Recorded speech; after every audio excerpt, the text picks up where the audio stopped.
내가 내 하나님 여호와께서 내게 주시는 땅에 이르러 그 땅을 차지하고 거주할 때에 만일 우리도 우리 주위의 모든 민족들 같이 우리 위에 왕을 세워야 하겠다는 생각이 나거든 반드시 내 하나님 여호와께서 택하신 자를 내 위에 왕으로 세울 것이며 내 위에 왕을 세우려면 내 형제 중에서 한 사람을 할 것이요 내 형제 아닌 타국인을 내 위에 세우지 말 것이며 그는 병마를 많이 두지 말 것이요 병마를 많이 얻으려고 그 백성을 애굽으로 돌아가게 하지 말 것이니 이는 여호와께서 너희에게 이르시기를 너희가 이후에는 그 길로 다시 돌아가지 말 것이라 하셨음이며 그에게 아내를 많이 두어 그의 마음이 미혹되게 하지 말 것이며 자기를 위하여 은금을 많이 쌓지 말 것이니라.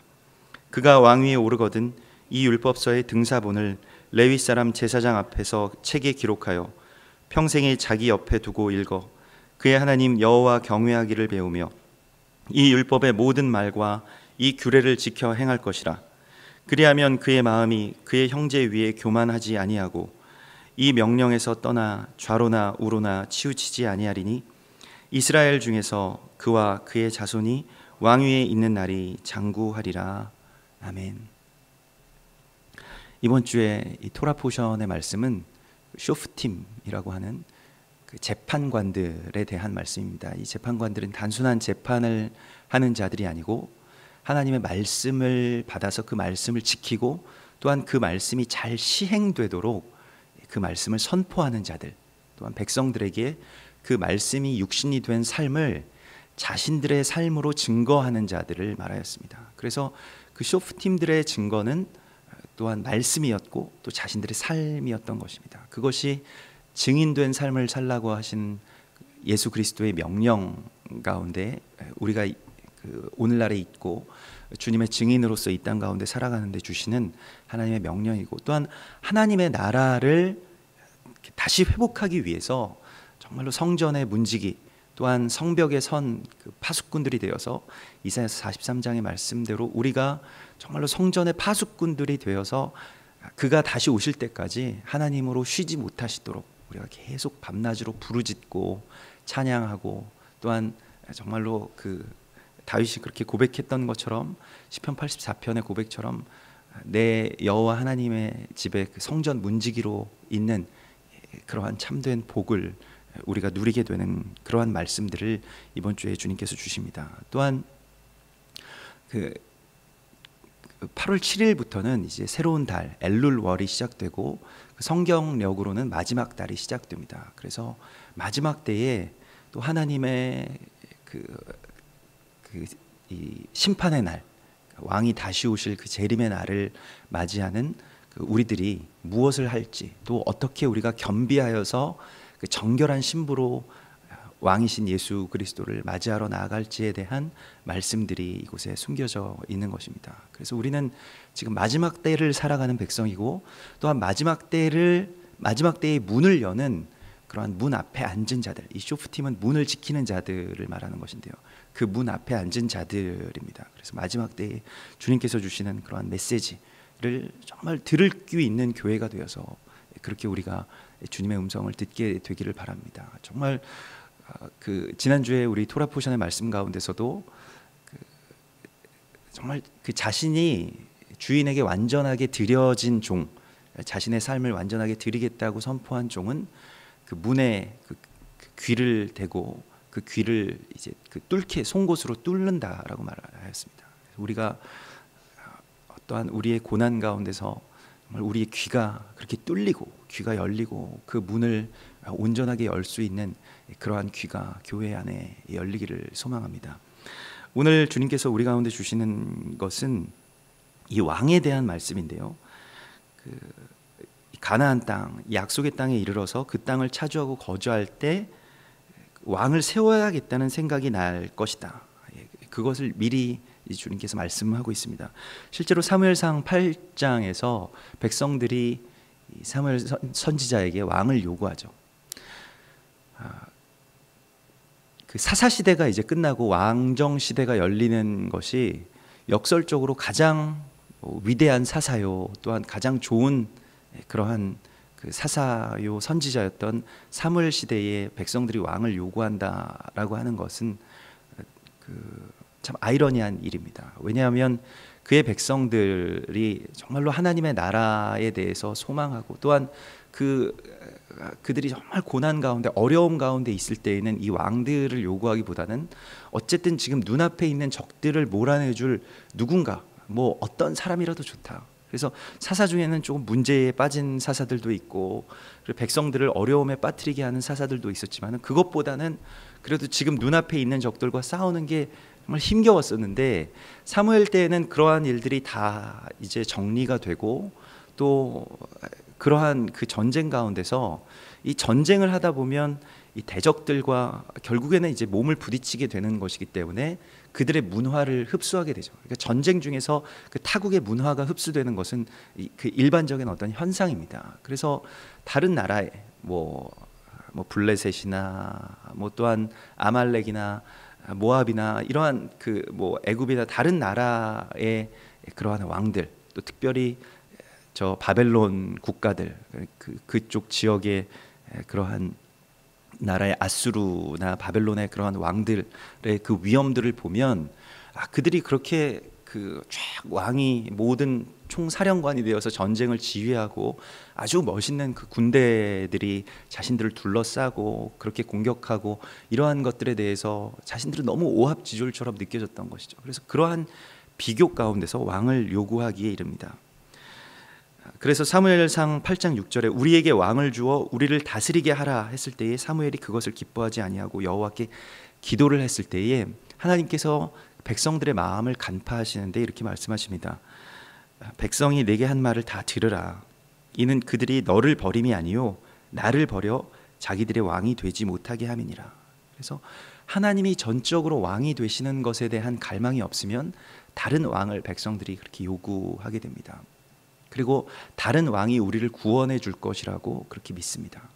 그래서 백성들이 그러한 왕을 세워서 이제 왕들이 너희의 자녀를 끌고 가서 종으로 삼을 것이고 너희에게 11조를 받을 것이고 너희에게 많은 세금들을 거두고 너희에게 많은 근심거리가 될 것이다. 그때에 너희가 택한 왕으로 말미암아 부르짖되 그날에 여호와께서 너희에게 응답하시지 아니하시리라 하는 경고를 주셨음에도 불구하고 백성들이 왕에 대한 어떤 욕망이 있습니다. 우리가 왕을 세우고 싶다라고 하는 욕망이 있는데 그것은 백성이 사무엘의 말 듣기를 거절하여 이르되 아니로소이다. 우리도 우리의 왕이 있어야 하리니 우리도 다른 나라들 같이 되어 우리의 왕이 우리를 다스리고 우리 앞에 나가서 우리의 싸움을 싸워야 할 것이니이다. 이렇게 말씀하고 있습니다. 그렇게 말씀을 드리는데요. 백성들에게 왕이라고 하는 것은 어떤 자신들의 투영입니다. 그 백성들에 있어서 그 왕은 자신들이 왕이 되고 싶다라고 하는 것에 대한 어떤 대리 만족을 주는 그러한 존재입니다. 그래서 백성들이 끊임없이 그러나 내가 왕이 될 수는 없다. 그러나 그러한 어떤 한 왕을 세워서 그 왕을 보고 우리가 그러한 위로를 얻고 그러한 대체적인 만족을 얻자라고 생각하고 그 왕을 세우고자 하는 것입니다. 그런데 그 왕에 대한 규례를 오늘 주님께서 먼저 신명기서에서 주십니다. 그리고 이렇게 말씀하시는데요. 반드시 내 하나님 여호와께서 택하신 자를 내 위에 세울 것이며, 그러니까 하나님이 택하신 자를 세워라. 스스로 왕이 될 수 없다. 하나님이 기름 부어서 세우시는 왕을 세우라고 말씀하십니다. 그러나 대부분의 그 북이스라엘의 왕들은 자신들이 왕으로 그렇게 세워지는 경우가 있었죠. 그리고 반역한 여로보암의 경우는 하나님께서 택하신 왕이 아니었음에도 불구하고 자신이 스스로의 힘으로 반역을 하고 또 왕의 자리에 오릅니다. 그리고 내 왕을 세우려면 내 형제 중에서 한 사람을 택할 것이요 내 형제가 아닌 타국인을 내 위에 세우지 말라고 말씀하시는데, 이 타국인을 세우지 말라고 말씀하시지만은 그 훗날에 신약 시대에 가면 헤롯 왕은 이두메인 곧 에돔 사람이었던 것을 성경이 그렇게 증거하고 있습니다. 그래서 타국인들이 그렇게 서게 되고요. 16절에 그는 병마를 많이 두지 말 것이요 병마를 많이 얻으려고 백성을 애굽으로 돌아가게 하지 말라고 말씀하십니다.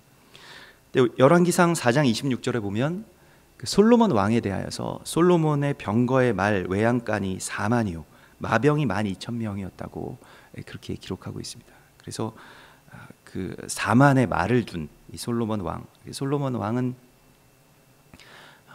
어떤 의미에서는 가장 그 완벽한 그런 왕의 자질을 가지고 있었고, 또 실제로 그런 왕이 될 수 있었던 자임에도 불구하고 훗날에는 모든 그러한 이방신들을 끌어당기고 오늘 이 신명기서 17장에서 말씀하는 그 왕의 규례들을 전면으로 그렇게 그 반대로 그런 행하는 그러한 왕이었죠. 마지막 때에 적그리스도의 모형과 같은 그러한 왕이 또한 솔로몬 왕일 것입니다. 그래서 많은 권위들을 얻기 위해서, 그래서 왕은 그 나귀를 타라고 주님께서 말씀하셨는데, 말을 타지 말고 나귀를 타라고 말씀하셨는데요. 스가랴서 9장 9절에 그는 겸손하여 나귀 곧 나귀 새끼를 탔으니 라고 말하는 그 왕을 우리가 바라야 하는데, 이러한 왕들, 이 세상의 왕들은 이 군마와 그 병거들을 가지고 자신들의 권위를 그렇게 세우고 높이기 위해서 그 백성들을 이용하고, 또한 그것들을 그러한 그 무기 또한 자신들의 권위를 세우는 그러한 장치들을 많이 가지려고 한다는 것입니다. 그래서 백성을 애굽으로 돌아가게 하지 말 것이니 이는 여호와께서 너희에게 이르시기를 너희가 이후에는 그 길로 다시 돌아가지 말 것이라. 그러니까 애굽이라고 하는 것은 가장 강력한 왕이 사람들을 다 잘 다스려서, 그러니까 치수, 그 물이 넘어오는 것, 범람하는 것을 잘 다스려서 그 나라를 그렇게 잘 통치하는 그러한 시스템, 그러니까 인본주의적인 시스템 가운데로 다시 돌아가지 말고 하나님만을 왕으로 섬기는 그러한 나라에서 살아라, 그러한 나라를 그렇게 이루어라라고 말씀하고 있습니다.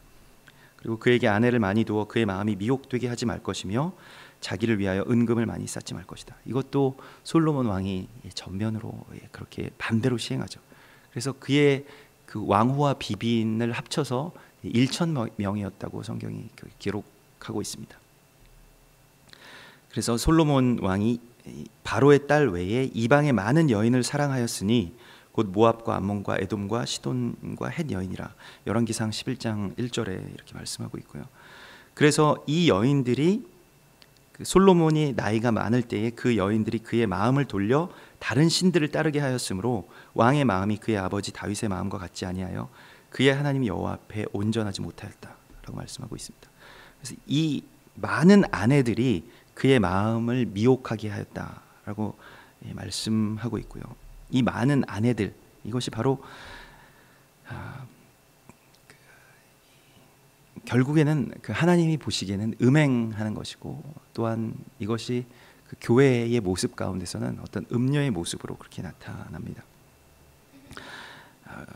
그런 하나님께서 왕에게 주신 말씀은 그가 왕위에 오르거든 제일 먼저 할 일은 이러한 말을 많이 가지고 또 병거를 많이 가지고 백성들을 그 군대로 그렇게 무장시킨다는 것을 통하여서 자기가 그 열병식 앞에 어떤 큰 왕으로 서고 하는 그러한 것을 하지 말고, 율법의 등사본을 레위 사람 제사장 앞에서 책에 기록하고, 그러니까 그 율법의 등사본, 그러니까 율법을 그 제사장 앞에서 다시 그걸 만들고, 그래서 평생 자기 옆에 두고 읽어서 하나님 여호와께 경외하기를 배우라 말씀하고 있습니다. 그리고 이 율법의 모든 말과 규례를 지켜 행하라고 말씀하고 있습니다. 그렇게 될 때에만 그의 마음이 형제 위에서 교만하여지지 않고 이 명령에서 떠나 좌로나 우로나 치우치지 아니라 이스라엘 자손이 그와 그의 자손이 왕위에 있는 날이 장구하리라고 말씀하고 있습니다. 오늘 우리가 백성들이 정말로 수천 년 동안 찾았던 완전한 왕, 그리고 완전한 왕에 대한 어떤 환상들을 가지고 그런 왕들을 찾고 그런 왕들을 세우고, 또 어떨 때는 정말 완전한 왕이 세워졌습니다 라고 추앙하다가도 그 왕에게 또한 실망하고 또 고통당하고, 이러한 반복되는 어떤 역사 가운데서 하나님께서는 이제 우리에게 우리의 왕이신 예수 그리스도를 기다리라, 또 기대하고 그를 찾으라고 말씀하고 있습니다. 그를 세우는 것에 대해서 말씀하고 있습니다. 그 겸손한 왕, 또 나귀를 타고 입성하시는 그 왕, 정말 왕과 같은 모습으로 우리 위에 군림하시지 않고 많은 무기를 가지고 또한 세상을 다스리시지 않고 정말 그의 입의 말씀으로, 그 말씀의 어떤 검으로 이 온 세상을 그렇게 다스리시고 통치하시는 그 왕에 대해서 우리에게 기대하라고 주님께서 말씀하십니다. 그리고 그 왕은 여러 신부를 거느리지 아니할 것이라고 말씀하고, 단 하나의 신부, 또 순결한 교회, 또 연합된 그 교회만을 주님께서 온전하게 얻으실 것이라고 그렇게 말씀하고 있습니다. 이제 예전의 왕들이 많은 신부에게 미혹당하였다면 예수 그리스도께서 다시 오실 그 왕은 우리를 위해서 정말로 죽으시고, 또한 우리를 온전히 그의 말씀으로만, 하나님의 모든 말씀으로만 우리를 다스리시고 통치하시는 그러한 왕이실 것입니다. 그 왕을 우리가 기대하고 또한 기다려야 되겠습니다. 백성들은 그 자기 백성의 어떤 그 백성의 수준 안에서의 왕만을 세울 수밖에 없습니다. 그 한계를 넘어가지 못해요. 아무리 좋은 왕이 있다고 할지라도 백성들이 그 왕을 찾는 것입니다. 백성들이 그 왕을 모시는 것입니다.